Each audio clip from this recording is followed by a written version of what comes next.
Hello guys, good morning, welcome back to my channel. চলে এসেছি আজকে অফিসে। 9:30 থেকে আজকে ডিউটি রয়েছে।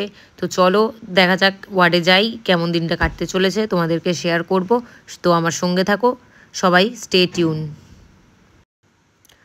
তো আজকে স্যাটারডে। ইউজুয়ালি স্যাটারডেতে অতটা বেশি চাপ থাকে না, কিন্তু আজকে একটা হেকটিক ডে গেছে। তার কারণ কিছু পেশেন্টের কিছু প্রবলেম ছিল। তো স্যাটারডে, কালকে সানডে পড়ে যাচ্ছে ছুটির দিন, তো আজকে সেগুলো মিটিয়ে যেতে হতো। তো আলিশা আমার পাশ থেকে বলছে যে হ্যাঁ, চাপ তো রয়েইছে, আজকে স্যাটারডে হলে কি হবে, আমাদের চাপ রয়েছে। এটাই আলিশা বলছিল। তো চলো দেখতে থাকি দিনটা আরও কীরকম কাটতে থাকে। আজকে আমার ওয়ার্ডে 30টা পেশেন্ট রয়েছে, আরও 2টো পেশেন্ট ঢুকেছে, নিউ অ্যাডমিশন। তো এখন আমি মিটিং করে চলে এসেছি, ছুটির সময় হয়ে গেছে, প্রায় 5টা বেজে গেছে, 5:30 বাজতে চলেছে। 8 আওয়ার্স ডিউটি থাকে, কিন্তু 5:30 থেকে 6টা আমাদের হয়ে যায় বা বেরোতে বেরোতে, লাইক 8:30 থেকে 9 ঘন্টা। তো সেটা কোনো বড় ব্যাপার নয়। তারপর গাড়ি চালাতে চালাতে বাড়ির দিকে চলে এলাম।